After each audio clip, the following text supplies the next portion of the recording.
Hello everyone, my name is Abhishek Gupta and first of all I would like to wish you all a very happy new year भाई। And now अगर हम लोग बात करें आज के session के बारे में तो आज हम लोग जो है JIB on the go series के अंदर बात करने वाले हैं केवाईसी गाइडलाइंस के बारे में। अब देखिए guys, JIB on the go series के थ्रू हम लोग आरबीडब्ल्यूएम कंपोनेंट के जो मोस्ट इंपॉर्टेंट टॉपिक्स हैं उनको बहुत ही एक शॉर्ट ड्यूरेशन ऑफ टाइम में कवर करने की कोशिश कर रहे हैं। शॉर्ट ड्यूरेशन ऑफ टाइम से मेरा मतलब क्या है कि लगभग 15 से 20 मिनट की ड्यूरेशन के अंदर आप लोगों के जो कंसर्न्ड टॉपिक है उनको भी यहाँ पे कवर किया जाता है और साथ ही साथ में इनके जो रेलेवेंट एमसीक्यूज एग्जाम में पूछे जा सकते हैं उनको भी हम लोग जो है इन्हीं सेशंस के अंदर डिस्कस कर लेते हैं। आप लोग जो है इस particular JIB on the go series का यूटिलाइजेशन कर सकते हैं अपने कम्यूट टाइम के अंदर या फिर अपने लंच ब्रेक्स के अंदर गाइस, ठीक है। आज हम लोग बात करने वाले हैं केवाईसी गाइडलाइंस के बारे में। But before moving ahead I just want to let you know guys कि भाई previous year questions, most important topics और मोस्ट इंपॉर्टेंट एमसीक्यूज, ये तीनों ही फैक्टर्स बहुत ही प्रोमिनेंट रोल प्ले करते हैं किसी भी एग्जाम को क्वालिफाई करने में। तो गाइज अगर आप लोगों का भी यही कंसर्न है रिगार्डिंग योर जेआईबी एग्जाम तो आप लोगों की स्क्रीन के ऊपर अभी जो डॉक्यूमेंट आप लोगों को दिख रहा है इस डॉक्यूमेंट का लिंक आप लोगों को इस वीडियो के डिस्क्रिप्शन में मिल जाएगा, जहां से आप लोग previous year questions, most important topics और most important MCQs for each and every component of JIB exam को जो है वो एक्सेस कर पाएंगे guys. So you can have a look on this particular document. Apart from this I just want to let you know guys कि भाई एडुटैब के द्वारा जो न्यू ईयर का ऑफर जो आप लोगों के लिए लाया गया था उस ऑफर को एक्सटेंड कर दिया गया है from 1st to 3rd January, and you guys can use the code welcome 2680 and you can avail 80% flat discount on all JIB courses on the EduTap platform guys. तो आप लोग जो है वो इस पर्टिकुलर कोड का यूज करके एक हैवी डिस्काउंट अवेल कर सकते हैं भी। आफ्टर दैट अब हम लोग आते हैं आज की डिस्कशन के ऊपर। तो गाइज जो भी हम लोग टॉपिक्स यहाँ पे इस particular JIB on the go series के अंदर डिस्कस करते हैं उन टॉपिक से कहीं ना कहीं आप लोगों को लास्ट प्रीवियस ईयर साइकिल्स के अंदर जो क्वेश्चन है वो देखने के लिए मिलते हैं अभी। अब देखिए, जैसे आज हम लोग केवाईसी गाइडलाइंस को डिस्कस करने वाले हैं तो अक्टूबर 2024 के अंदर केवाईसी के रिगार्डिंग यहाँ पे क्वेश्चन फ्रेम किया गया था कि who manages C KYC or central KYC record registry, ठीक है। इस तरह से एक simple statement based question frame किया गया था। अब हो सकता है कि आने वाले साइकिल के अंदर आप लोगों से मल्टीपल स्टेटमेंट बेस्ड क्वेश्चन पूछ लिया जाए, केस स्टडी बेस्ड क्वेश्चन पूछ लिया जाए। So you have to be prepare for every kind of question that can be asked from a particular topic guys, ठीक है। तो अब हम लोग अपनी डिस्कशन को स्टार्ट करते हैं गाइस। तो देखिए, केवाईसी गाइडलाइंस का यूज किया जाता है बैंक्स के द्वारा for doing their scrutiny guys. कोई भी प्रोडक्ट और सर्विस जब आपको ऑफर किया जाएगा तो किसी भी प्रोडक्ट या सर्विस को जब ऑफर किया जाएगा बैंक के द्वारा तो केवाईसी गाइडलाइंस को जो है वो फुलफिल करना पड़ेगा बैंक को। केवाईसी गाइडलाइंस के अकॉर्डिंग जो है वो सारी स्क्रूटनी का प्रोसेस जो कैरी ऑन करना पड़ेगा, तभी प्रोडक्ट और सर्विस फिर बाद में जो है वो ऑफर किया जाएगा किसी भी कस्टमर या सर्विस किसी भी कस्टमर को गाइस, ठीक है। अब देखिए, केवाईसी गाइडलाइंस जो है ये ऑपरेट करती है under the prevention of money laundering act 2002 and rules 2005 भाई। अब हमारे जो ये केवाईसी की गाइडलाइंस हैं these are made by the board of director of the bank. तो जब भी केवाईसी की पॉलिसी डिजाइन की जाएगी तो जो बोर्ड ऑफ डायरेक्टर है बैंक का उसका अप्रूवल होना यहाँ पे जरूरी है गाइस, ठीक है। अब हम लोग केवाईसी गाइडलाइंस के अंदर जो चार फैक्टर्स को डिस्कस करेंगे। सबसे पहले हम लोग बात करेंगे कस्टमर एक्सेप्टेंस पॉलिसी के बारे में। अब देखिए, कौन से कस्टमर्स को एक्सेप्ट करना है, मतलब एक बैंक ऐसा तो नहीं है ना कि किसी भी कस्टमर को कोई भी प्रोडक्ट और सर्विस दे दिया, there should be some parameters. तो उन्हीं पैरामीटर्स के बारे में बताता है केवाईसी गाइडलाइंस का ये पहला जो फैक्टर है हम लोगों को, that is customer acceptance policy. तो ये क्या बोलता है कि किसी भी एनोनिमस, फिक्टिशियस या फिर बेनामी नेम अकाउंट का जो है वो नेम अकाउंट जो ओपन अप नहीं किया जाएगा, किसी भी तरह का उसको प्रोडक्ट और सर्विस प्रोवाइड नहीं किया जाएगा। जो भी एक एनोनिमस मतलब अननोन, फिक्टिशियस, बेनामी नेम अकाउंट को जो है एंटरटेन नहीं करना है। साथ ही साथ में ऐसे किसी भी अकाउंट को जो है ओपन अप नहीं किया जाएगा जहां पे कस्टमर ड्यू डिलीजेंस मेजर्स जो पॉसिबल नहीं है, या फिर कस्टमर नॉन रिलायबल लग रहा है, या फिर कस्टमर कोऑपरेट नहीं कर रहा है। मतलब जो भी इन्फॉर्मेशन बैंक चाहता है रिगार्डिंग द कस्टमर, कस्टमर जो है वो उस इन्फॉर्मेशन को प्रोवाइड नहीं कर रहा है, ठीक है। तो उस केस में उसका अकाउंट ओपन अप नहीं किया जाएगा। Next is procedure to be followed even in joint account. अब कई बार हम लोगों को देखने के लिए मिलता है कि भी ए और बी मिलके कोई जॉइंट अकाउंट जो ओपन अप करना चाह रहे हैं, चाहे वो जॉइंट करंट अकाउंट है चाहे वो जॉइंट सेविंग्स अकाउंट है। तो जब चाहे ज्वाइंट अकाउंट ही ओपन अप करना होगा तब भी जो प्रॉपर प्रोसीजर को जो फॉलो किया जाएगा। और ऐसे इंडिविजुअल जिनका नाम हम लोगों को सेंक्शन लिस्ट के अंदर अगर देखने के लिए मिल रहा है which is circulated by the RBI, उन इंडिविजुअल्स का भी कोई अकाउंट ओपन अप नहीं किया जाएगा गाइस, ठीक है। सेंक्शन लिस्ट क्या है? अब देखिए, रिजर्व बैंक ऑफ इंडिया के द्वारा जो फ्यूजिटिव इकोनॉमिक ऑफेंडर्स रहते हैं उनकी जो है एक लिस्ट प्रिपेयर की जाती है जिसमें डिफॉल्टर्स के नाम रहते हैं भाई। तो उस लिस्ट के अंदर अगर किसी इंडिविजुअल का नाम हम लोगों को देखने के लिए मिल रहा है तो उस इंडिविजुअल का भी कोई भी अकाउंट जो है ओपन अप नहीं किया जाएगा। सो this is the part of customer acceptance policy. After that next हम लोग बात कर लेते हैं रिस्क मैनेजमेंट के बारे में, which is the second factor under the KYC guidelines.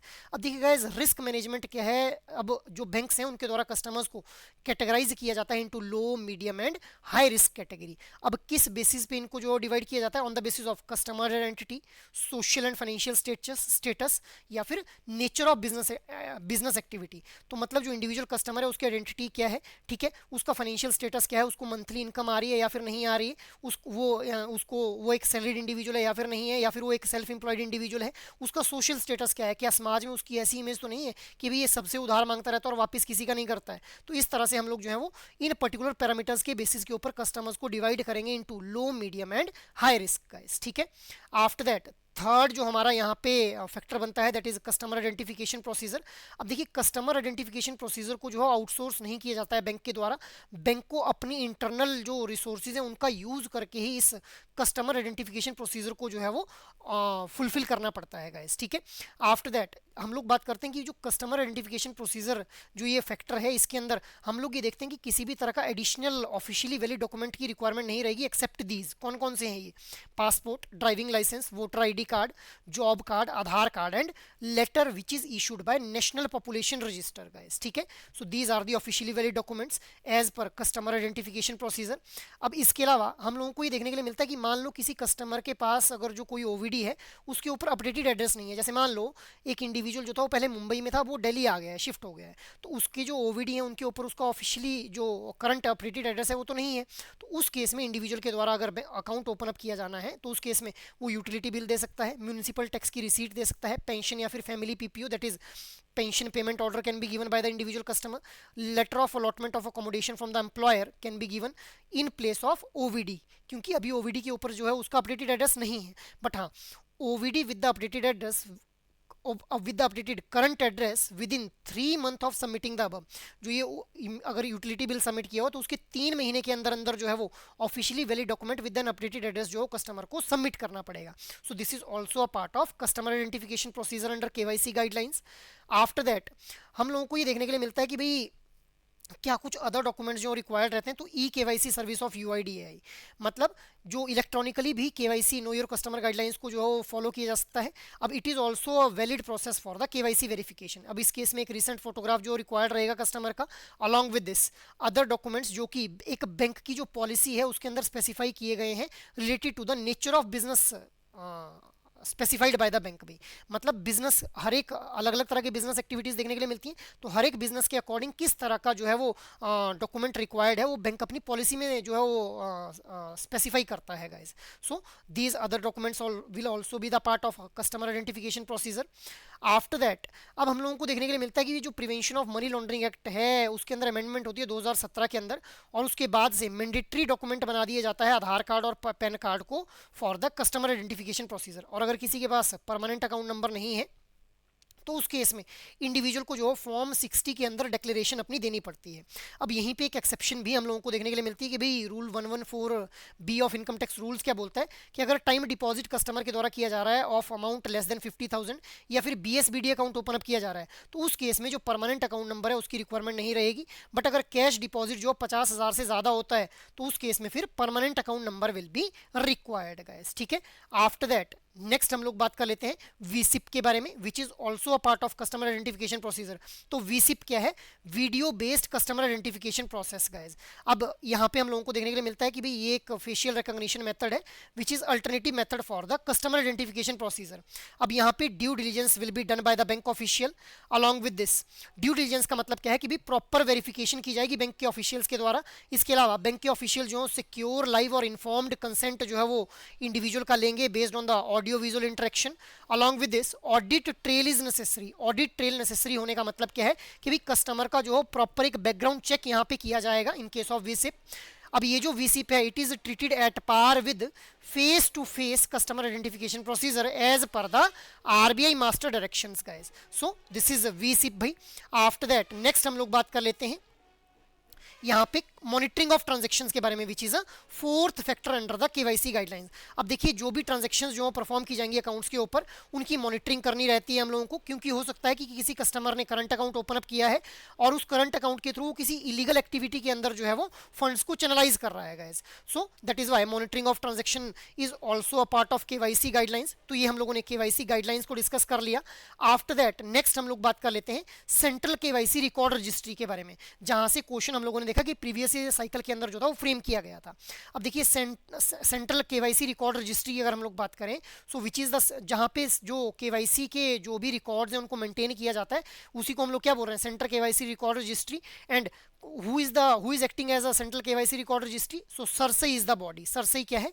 Central Registry of Securitization, Asset Reconstruction and Security Interest of India भाई। So this is the full form of SARSAI। ये full form भी कई बार पूछ ली जाती है एग्जाम में भाई। After that हम लोग ये देखते हैं कि भाई जो शेड्यूल कमर्शियल बैंक्स हैं उनको KYC जो रिगार्डिंग डेटा है वो अपडेट करना है of all the accounts which are opened after 1 Jan 2017, ये बोला गया है आरबीआई के द्वारा भी। इसके अलावा जो आप लोगों ने सुना होगा ना कि भाई केवाईसी अपडेट करवाने के लिए बैंक से फ़ोन आते रहते हैं कि भाई अपना केवाईसी अपडेट करा लो, तो क्या सभी कस्टमर को जो है वो बार बार अपना केवाईसी अपडेट करवाना पड़ता है? तो बिल्कुल भी ऐसा नहीं है गाइज। जो हाई रिस्क कस्टमर्स हैं उनको हर 2 साल में एक बार करवाना पड़ेगा अपना KYC update, medium risk customers को हर 8 साल में एक बार, और लो रिस्क कस्टमर्स को हर 10 साल में एक बार जो है अपना केवाईसी अपडेट करवाना पड़ता है। So depending upon the risk which is associated with the customer, KYC की अपडेशन जो है वो हम लोगों को देखने के लिए मिलती है गाइस। ठीक है, so that is all for today's discussion. Now try to answer this question guys. Consider the following statements regarding KYC policy and guidelines as per the prevention of money laundering act 2002। The KYC policy of a bank must be formally approved by the board of directors. The 4 key pillars of the KYC policy are customer acceptance policy, risk management, customer identification procedure and monitoring of transactions. If a customer's officially valid document does not contain the updated address, a utility bill not more than 2 months old can be submitted as a deemed OVD. When a deemed OVD is submitted for address proof, the customer must submit an OVD within updated address within 6 months of the such submission. So which of the above statements are correct here? Only 1, 2 and 3, only 2, 3 and 4, only 1 and 3, या फिर all of the above. So what should be the right answer here? The right answer will be option number A, that is only 1, 2 and 3. अब fourth statement गलत क्यों है? क्योंकि जो updated address वाला जो ओबीडी है वो सबमिट करना पड़ेगा, but with in 3 months, not with in 6 month. तो इसीलिए फोर्थ स्टेटमेंट हमारी गलत हो जाती है और ऑप्शन ए हमारा जो है सही हो जाता है, because first 3 statements are the correct one भाई। After that next is with reference to the central KYC record registry and periodic updation of KYC data, which of the following statements are true? Scheduled commercial banks are required to upload KYC data for all accounts opened after 1st Jan 2017. Periodic KYC updating of low risk customers must be conducted at least once every 10 years. For medium risk customers, the periodic KYC updating frequency is once every 5 years. High risk customers are required to undergo periodic KYC updation once every 2 years. So select the most appropriate answer from the options given below. Your options are 1, 2 and 3 only, 2, 3 and 4 only, 1, 2 and 4 only, या फिर all of the above guys. So what should be the right answer here? The right answer will be option number C, that is 1, 2 and 4 भी। अब third statement यहाँ पे गलत क्यों हो जा रही? क्योंकि यहाँ पे बोल रहा है for medium risk customer the periodic KYC updating frequencies once every 5 years. तो गाइज मीडियम रिस्क कस्टमर्स के लिए अभी मैंने आप लोगों को बताया इट इज 8 हर 8 साल में एक बार जो है उनको अपनी केवाईसी अपडेट करवानी पड़ेगी। तो इसीलिए हमारा जो ये थर्ड स्टेटमेंट है वो गलत हो जाता है और ऑप्शन सी बिल्कुल सही हो जाता है, that is 1, 2 and 4 are the correct statements here भी। ठीक है, so guys apart from this I just want to let you know guys कि भाई अगर आप लोग किसी भी तरह की गाइडेंस चाहते हैं रिगार्डिंग योर जेआईबी एग्जामिनेशन, तो आप लोग जो है वो एडुटैप की वेबसाइट को जरूर विजिट करें, जहाँ पे आप लोगों को कोर्सेज नाम का जो है वो एक टैब देखने के लिए मिल जाएगा, जहाँ जाते ही आप लोगों को क्या करना है, कोर्सेज नाम के टैब के ऊपर जाते ही जेआईबी कोर्सेज के ऊपर क्लिक कर लेना है।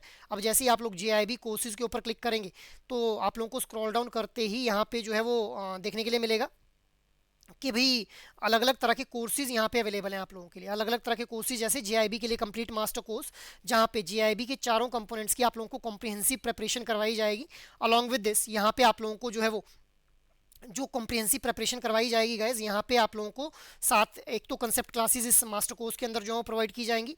इसके अलावा मास्टर कोर्स के अंदर आप लोगों को कंसेप्ट क्लासेस के साथ में जो हो लाइव क्लासेस भी प्रोवाइड की जाएंगी भी, ठीक है। लाइव क्लासेस के अलावा आप लोगों को यहाँ पे जो हो concept notes, solved PYQs, chapter wise MCQs और फुल लेंथ मॉक टेस्ट जो हो प्रोवाइड किए जाएंगे गाइज। सो आप लोगों की चारों कंपोनेंट्स की जो है एक कॉम्प्रिहेंसिव प्रिपरेशन हो सकती है इस जीआईबी के कंप्लीट मास्टर कोर्स के थ्रू। इसके अलावा अगर आप लोग चाहते हैं कि भी आप लोगों को जो है इंडिविजुअल मास्टर कोर्स में एनरोल करना है, तो आप लोग सिंपली स्क्रॉल डाउन करेंगे तो यहाँ पे आप लोगों को INDA-FS, PPB, AFM और RBWM चारों कंपोनेंट्स के लिए जो है वो इंडिविजुअल मास्टर कोर्सेज भी देखने के लिए मिल जाएंगे गाइज। अलॉन्ग विद दिस, अगर आप लोग चाह रहे हैं कि भी आप लोगों को सिर्फ मोस्ट इंपॉर्टेंट टॉपिक्स को कवर करना है, तो आप लोग लाइव क्रैश कोर्स के अंदर खुद को एनरोल कर लीजिए, जहाँ पे 120 आवर्स की ड्यूरेशन के अंदर चारों कंपोनेंट्स के जो मोस्ट इंपॉर्टेंट टॉपिक्स हैं वो आप लोगों को कवर करवा दिए जाएंगे with the help of live classes, concept notes, solved PYQs, chapter wise mock test and full length mock test guys. So you can also enrol yourself in this live crash course. इसके अलावा आप लोग test series में खुद को enrol कर सकते हैं अगर आप लोगों को खुद की इवेल्युएशन करनी है गाइस, जहाँ पे चारों कंपोनेंट्स के solved PYQs, full length mock test और चैप्टर वाइज मॉक टेस्ट आप लोगों को प्रोवाइड किए जाएंगे भी। Along with this I just want to let you know guys कि भी एड्यूटैप के द्वारा जो मेंटर टॉक भी अपने जो एनरोल्ड स्टूडेंट्स हैं उनको ऑफर की जाती है, जहाँ पे मेंटर टॉक के अंदर हम लोग जो अपने एनरोल्ड स्टूडेंट्स हैं उनके साथ में बात करते हैं कि भी उनको किस तरह की प्रॉब्लम्स फेस हो रही है, उनको उन प्रॉब्लम्स का रेजोल्यूशन प्रोवाइड करने की कोशिश करते हैं, along with the strategies that they ask regarding their GIB preparation guys, ठीक है। So you can enrol in any kind of course with respect to your GIB preparation. Apart from this I just want to let you know guys कि भाई अगर आप लोग अभी 1 to 3 जनवरी तक ये ऑफर जो था वो एक्सटेंड किया गया था, मैंने ऑलरेडी आप लोगों को बताया न्यू ईयर का जो ऑफर था उसको एक्सटेंड कर दिया गया है। तो गाइज अगर आप लोग जो है वेलकम 2680 का कोड यूज़ 80 नाम के इस कोड का यूज़ करते हैं तो आप लोगों को फ्लैट 80% डिस्काउंट ऑफर कर दिया जाएगा। सो you can avail these particular discount of 80% by using this particular code, और आप लोग जो है किसी भी कोर्स में खुद को एनरोल कर सकते हैं depending upon your need guys, ठीक है। So that is all from my side for this particular session. I hope ये सेशन आप लोगों को अच्छे लग रहे हैं। अगर एक्चुअल में ये सेशन पसंद आ रहे हैं तो इन सेशंस को लाइक, शेयर और सब्सक्राइब कर ले, और अगर आप लोगों की कोई भी क्वेरी हो तो आप लोग मेल कर सकते हैं hello@edutap.co.in के ऊपर। जय हिंद।